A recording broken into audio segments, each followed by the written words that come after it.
The Weird Circle.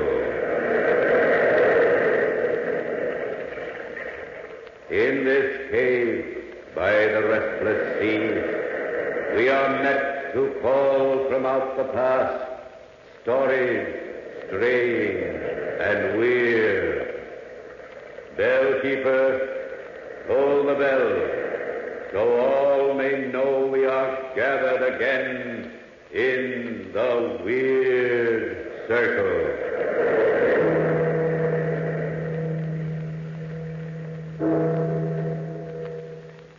Good evening, Weird Circle fans. Welcome once again to the Ogden's Playhouse. Tonight we bring you one of the strangest stories ever told, The Rope of Hair, based on Apparition by Guy de Maupassant. Here is a truly novel ghost story we hope you'll enjoy. We know you'll enjoy Ogden's Fine Cut if you roll your own cigarettes. That's why we suggest you try Ogden's, the aristocrat of cigarette tobaccos. When you taste the rich, cool goodness of Ogden's, you're sure to agree that here is the kind of smoking enjoyment you want when you roll your own cigarettes. You'll find Ogden's easy to roll, delightful to smoke. Yes, easy to roll, delightful to smoke. And now our story, The Rope of Hair.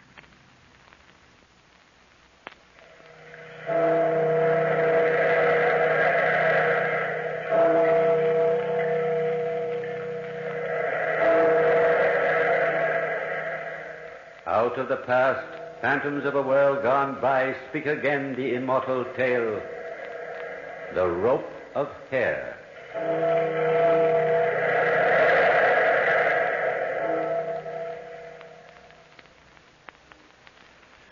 I am often puzzled by the three processes, love, hate, and death, which, perhaps more than the others, influences our minds.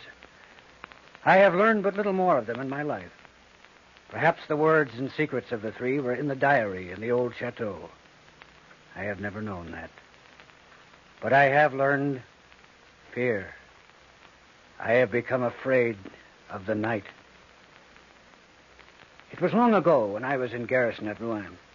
I was walking one evening along the quay when I observed a man who looked up at me from thoughtful contemplation of the slowly moving water.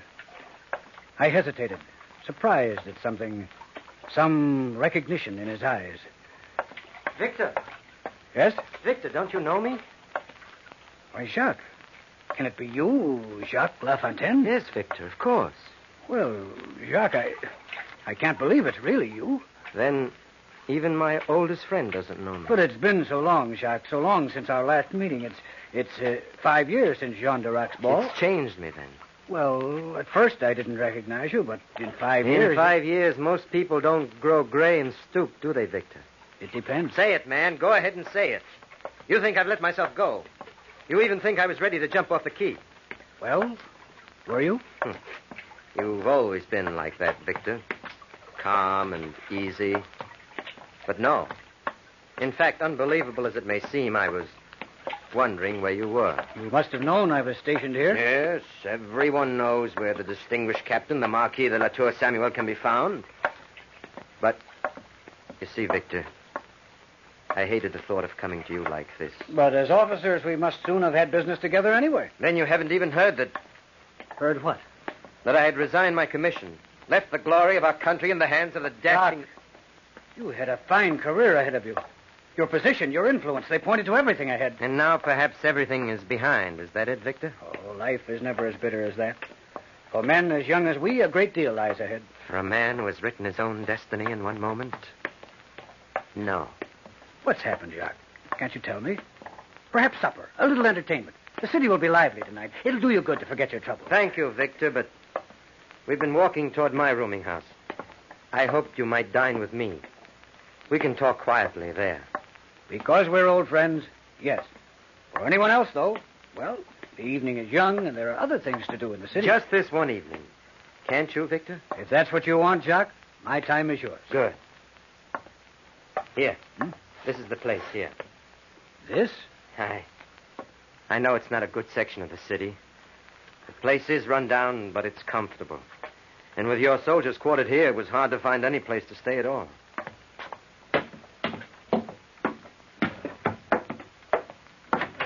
Come on in. Let me follow you, Jacques. It's so dark in here, I can't see where to go. I'll get some candles. There. Now, come on up this way. My room is right here at the top of the stairs. This door. Well, go on, open it. What's the matter? Shh. What is it, Jacques? I don't know. Here, let me have the candle. It'll shake out of your hand. Now what's happened? There's somebody in there. Well, open the door and find out. Perhaps we've better not. If there's somebody in your room, we'll find out who it is. No, Victor, please. Please, Victor. What's frightening you so? Oh, good evening, monsieur. Oh, Mrs. Dupre. Yes, monsieur. Did I startle you? You see, it was time for supper, so I brought it up to you, monsieur. I lit the candles in your room. I know that you... Yes, thank you, Mrs. Dupre, and bring another, please. The captain's dining with me. But certainly, monsieur. Immediately, monsieur. Come in. Come in, Victor. We'll wait just a few minutes until she comes back. I think your Mrs. Dupre was as frightened as you were. Do you always frighten each other? No, it was just that I didn't expect... Jacques, seriously, what's on your mind? Certainly you aren't living in this place from choice. It's so near your own chateau. Why aren't you there? That's what I wanted to talk to you about, Victor. Well, if it's money, Jacques, why say so? You know you needn't go through all this. I'll gladly... It's more than money. Well, then, love? Love, Victor? In the circle of things, where does hate end and love begin? Can you answer that? Did you want me to come up here to talk riddles, Jacques? Well, it was love, Victor. The most beautiful woman in the world. Well, come on, out with it. Don't just sit there picking at the front of your tunic as though you were covered with dog hairs. What's this all about? What? Ever since we sat down, you've been pulling imaginary hairs out of your jacket there. Can't you sit still for a minute and relax? Oh. Was I? Oh, I'm sorry, Victor, but you see, I'm going to ask a favor of you that I'd hate to ask anyone else. Anything you say, Jacques. You see, several years ago, right after you last saw me, I was married to the most beautiful woman in the world. Oh, life was a sweet thing. We were the happiest couple in France. And what happened? She died, Victor. She died, and now she's dead and rotting in a grave. That's what death does to people, isn't it, Victor? She died just 1 year after I'd married her. Just 1 year of terrible happiness. Terrible because I guess no man has a right to so much. Well, on the day she died, I locked the door to our room, left the chateau, and as you see, Victor, I can never make myself go back. And you want something? Would you do it? Would you go back to our room there, Victor? What do you want me to do? In the right-hand drawer of the desk in our room, there is a book. A diary which right now can mean more to me than anything else in the world. You'll know it because on it, it's marked with my crest across the front. Will you go? I'll go tomorrow. I'll be free then. I'll wait here until you come back with it. Oh, Victor. Your supper, monsieur. Oh. I've brought it up as quickly as I could. Will that be all right, monsieur? You see the... Just put it on the table, Mrs. Dupre. Thank you. There, monsieur. I hope you enjoy it, monsieur. Victor, sit down there. I'll write a note to the caretaker at the chateau and get you the keys to the room and to the desk. Hasn't he the keys? No one has a key to that room but me. Why, Jacques? Is it haunted? No. Oh, come, Jacques. Your nerves are all on edge. Let's go out. There's a little place... No, thank you, Victor. I'll stay here until tomorrow. Tomorrow when you've come back with the diary. I left him then, sunk into that attitude of deep concentration I had noticed as he stared into the dark waters of the Seine. For a while, I forgot Jacques. But the strange depression and fear that marked his attitude had shocked me. The way he sat, almost afraid to speak, plucking those imaginary hairs from the front of his tunic like a weak, frightened child. Not like the stalwart, ambitious young man I had known as a companion in boyhood. A young man, if ever there was one, destined to become the pride of his regiment. In the morning, my ride across the fields and through the cool summer woods somehow filled me with an intoxicating happiness. I took with me for a companion a Lieutenant Leroc, a friend of mine from the regiment, and I was thankful later for his sensible company. But in the exhilaration of the moment, I almost forgot the gloomy implications of my trip. There's that old chateau, Captain. Have you noticed it before? That's where we're going. To that place? Yes, I have an errand there.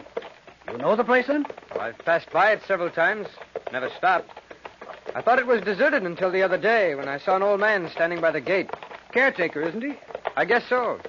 He threw stones at one of my soldiers who tried to stop for water. Chased him away before he could get inside the gates. I almost had to have the man thrown in jail to calm the soldier's feelings. Well, he's not on guard today. He's not at work either. Look at the condition of this place. Why, the gate's practically rusted off its hinges. I can remember when this lawn was as smooth as velvet, and every path was well kept. But it's not my worry. Oh, where is this confounded caretaker anyway? I'll see, Captain. Hey there! No sign of life? I'll join you. Is anybody here? Try another door, Lerock. Yes, sir. I'll try this one around the side. Well? You the caretaker? Yes, I am Pierre. What is it you want? I have a letter here. Well, there's no one here. Can't you see that? This place is deserted. The letter is for you. Well, then give it here. See here, you. Take off your hat when you're addressing an officer. Never mind, Lerock. Let him read the letter. I'm anxious to get this over. Military dignity doesn't have much place here. What's that? It once did.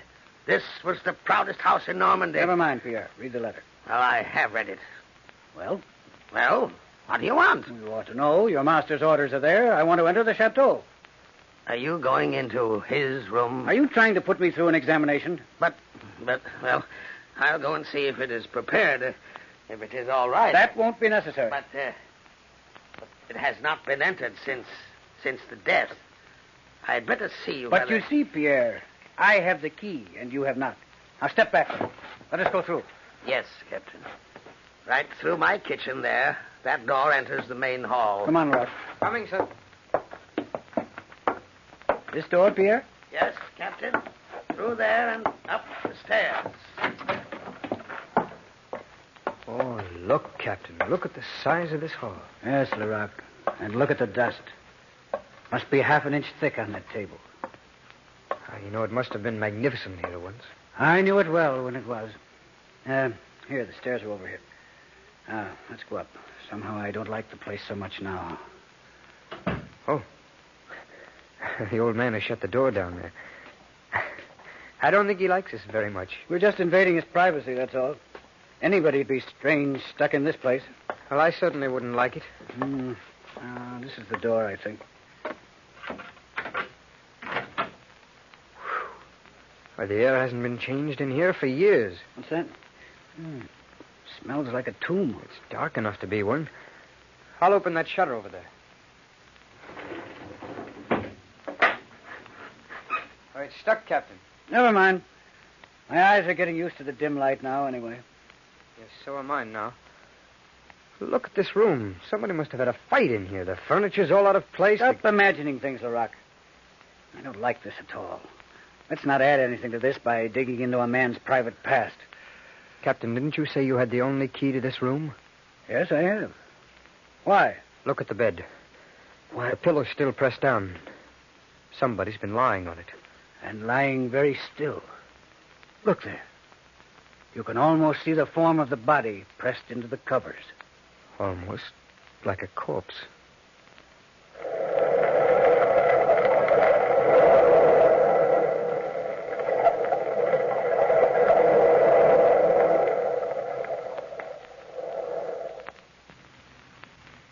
A noted craftsman in the matter of plotting and weaving incredible and absorbing tales, Guy de Maupassant is at his best in this Weird Circle narrative. Friends, you'll find roll-your-own smoking at its best when you make your choice Ogden's, the hallmark of true smoking enjoyment.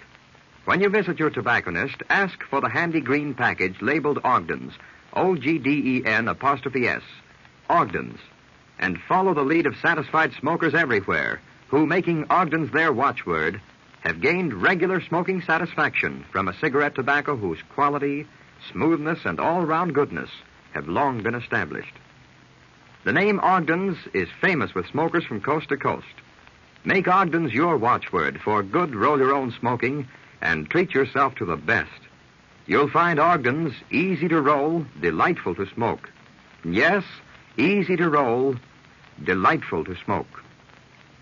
And now, back to our story. To help his friend Jacques, and to discover the cause of his depression and fear, Victor, the dashing young Marquis de la Tour Samuel, has undertaken to retrieve 3 packets of papers from Jacques' deserted chateau. He had already entered the room, unopened since the death of Jacques' wife, when he discovered to his horror the imprint of a body still pressed into the covers and pillow of the bed.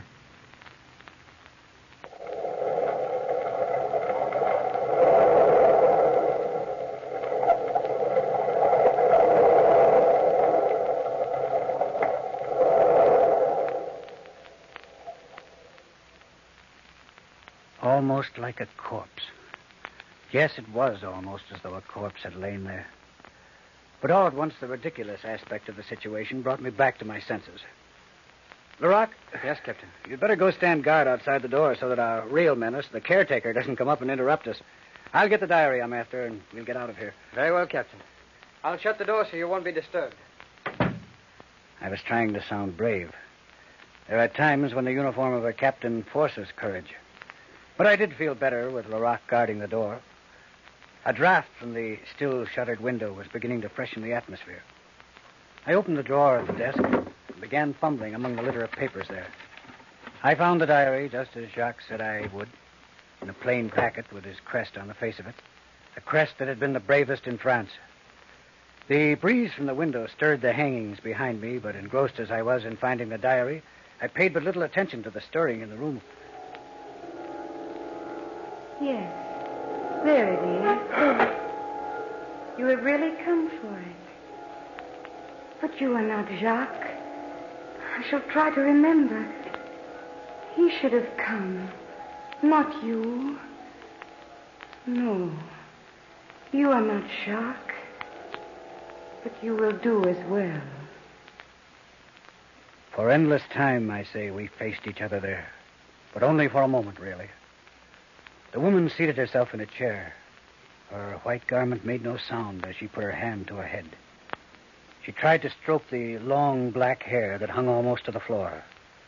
It was black, but with a blackness that has no light, no life, no life. In her other hand, she had a comb. She held it toward me. Monsieur, you can do me a great service. I am suffering. Oh, I am suffering so. They will not comb my hair. You will comb my hair. You will comb my hair. Oh, I am suffering. I took the comb from her hand and lifted that long hair. That hair which gave my skin a feeling of awful cold. A feeling of handling snakes. Cold. Cold and dead. The feeling still clings about my fingers. I handled that icy hair. I twisted it. I braided it. I bound it and unbound it. And while I let that horrible mane run through my fingers, she sighed and, trance-like, began to talk, forgetting, perhaps, that I was not Jacques. Ah, that's better. The mirror is gone now. The mirror in which I watched you so many times combing my hair. And with what adoration in your eyes. Your brave, strong fingers playing there in the hair of a weak woman. So brave, so strong. Jacques loves me. Jacques loves me. That was the song that my heart sang when first we were here like this. I love Jacques. I love Jacques. That was the song I thought was echoed back. But pride and strength and killing. Yes, I saw you kill Jacques. Once I saw you kill for power. Power, strength, pride, being a soldier, being strong, they were your idols. What does a weak woman want of those things? When you brought me here, Jacques, my head was high. My pulses beat with joy at the peace and happiness I expected. But you'd always been strong, Jacques. Always strong and brutal with the strength you adored. Then when I saw you kill Jacques, I knew that the fascination of hate was my love. Hate hatred of you, of whom I need fear nothing because you loved me. Hate, not love. I was fascinated too, Jacques, when I wrote these things. Wrote them in that diary you're taking. Wrote of my hatred and my growing fear of you. Then that day, I watched you in the mirror as you braided my hair. Braided it into a strong rope. And because I'd written that I hated you, slip it slowly, so slowly and calmly, over my head and around my neck. But you will never do it again, will you, Jacques? Because now, Jacques, you're going to comb it free again. Comb it free when I come to you for that diary. Yes, Jacques is going to comb it free again. I shall come for the diary, Jacques. Lerock! What is it, Captain? This closet door. That woman went in there. For the love of heaven, open it quickly. But, Captain, it's locked, bolted outside here. Can't be. She went in there. Who? That woman who was here. Well, no one came in here, so perhaps it was a shadow. No, Lerock. I saw her. I heard. Can I be mad? I'll break that shutter, Captain. We'll have some light. And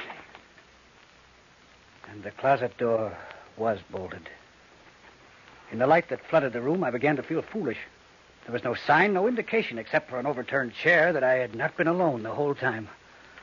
With more calmness than I felt, we descended the great stair, crossed the huge, dusty hall, and were at last out in the fresh air. We did not see Pierre again when we left the chateau. We drew rein before my lodgings. The groom took our horses. Well, sir, the ride has been very pleasant. But, Captain, do you feel all right? Lerock, I'm going up to my room. I need a rest. Will you deliver this diary to my friend? Here's the address. Tell him anything you like. Tell him I'm ill, sunstroke, anything at all. I'll see him later. Of course, Captain. Oh, just a moment, sir. What is it? Why are you looking at the front of my coat like that? Why, those hairs. Hairs? Yes, Captain, all twisted in the buttons. They're long and black like a woman's. Yes, there were the same dead long hairs twisted in the buttons of my jacket. I pulled at them, every nerve in my body revolting at the cold feeling. Slowly, one by one, I pulled them off, dropping them from my fingers like poisoned things. Can I help you, Captain? Could he help me? No, but there was another he could help. I remembered how Jacques had sat, like a bashful child, pulling at the imaginary hairs in the front of his coat, begging me to get that diary to him. No, Lerock. But take this diary to my friend quickly. Quickly, Lerock. Yes, sir. It was better in my room. Somehow I could think there. But Jacques, his fear and his worry haunted me. A few hairs still clung to my jacket.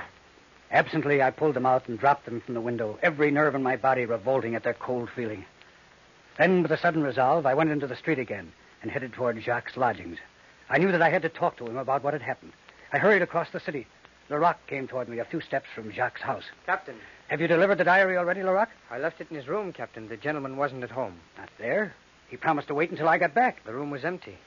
The concierge had not seen him go out, Captain, but she had been in the basement, and he might have slipped out without her seeing him. Very well, Lerock. I'll go and see him. Do you wish me to come, sir? No. You go on. I'll wait for him to come back. Very well. It's that house right there, sir. That house right there. That house right there. As though I wouldn't know that dirty doorway, those warped steps. Every detail of the last 24 hours seemed to have fixed itself like an etching in my brain. Yes, monsieur. I must see Monsieur Jacques. Monsieur Jacques. But he's not in, monsieur. There was another gentleman just a few minutes He ago. must be here. Let me in. But, monsieur... He must be. But, monsieur, I tell you that he's... This is his door, isn't it? He's not in, monsieur. We'll see about that. Jacques. Be quiet. Stand there. He's dead. Oh, monsieur, he's dead. In my house. His hand is cold. Is there a doctor near here? Yes, monsieur. I'll call him. Jacques was sitting huddled in a chair, a surprised look on his face. But he was white. White and somehow shriveled. I looked around for the diary which Lerock had delivered, but it was not to be seen. Some touch of the fear I had felt in facing the woman at Jacques' chateau chilled me again. After only a moment, I heard voices outside in the passageway. It is here, monsieur. A gentleman came, and we found him so... All right, then take me in there. It doesn't seem it could be possible. It was only a few minutes ago, and I saw with my own eyes that Monsieur Jacques was not in his room. It could not be. Be quiet, please. It isn't possible. Quiet, please. Pardon, monsieur. What has happened here? I don't know anything more than she has told you. We came in and found him this way, in the chair. Let's see. His pulse? Yes, he's dead, no doubt of that. His hand's cold already. But there was no way in The which... man must have led an active life. He was not very old, and yet... The doctor leaned, peering over Jacques' body. His hand reached out slowly toward the front of the coat. He plucked at one of the buttons. Here. What do you suppose this is? Why, it's a hair. Long, black hair. And there are more of them. Almost as though he had been combing a woman's hair when he died. Look, monsieur. Still more of them. Around his neck. I watched the doctor with his thumb and forefinger hold the hair before his curiously staring eyes. I knew then that it had been no shadow I had seen at the chateau. I had heard the threatening words, and she had come for the diary at last.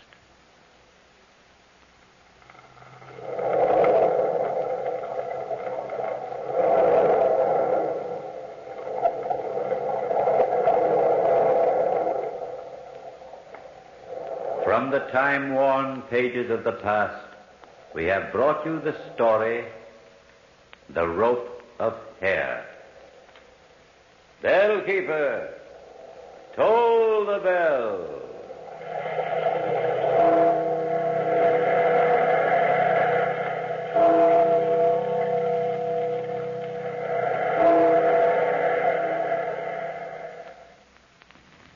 We return now to reality and to the problem of rolling your own cigarettes. The solution is Ogden's fine-cut tobacco. With Ogden's, you're sure of getting the best in rolling and the best in smoking. That's why we suggest you remember the name OGDEN''S, Ogden's, when in need of cigarette tobacco. Your smoking problem ends and your smoking enjoyment begins the moment you turn to Ogden's. That's a statement you'll want to check for yourself. And that's why we say, try Ogden's. You'll find Ogden's easy to roll, delightful to smoke. Yes, easy to roll, delightful to smoke. Next week at this same time, the Weird Circle will present Falkland, a story by Edward George and E. Bulwer-Lytton. Be sure to listen. The Rope of Hair was an adaptation of the Guy de Maupassant story, Apparition.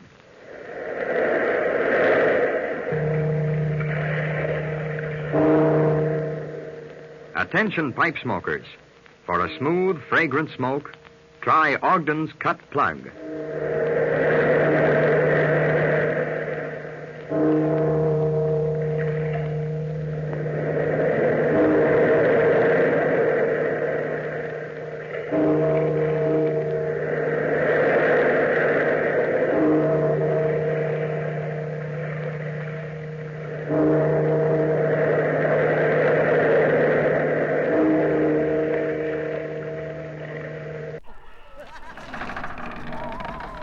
Return soon, brave listeners, to the shadows and secrets of Weird Circle, where each tale beckons you deeper into the unknown. Stay tuned for more chilling adventures from Golden Age Radio, rumble.com/c/GAR.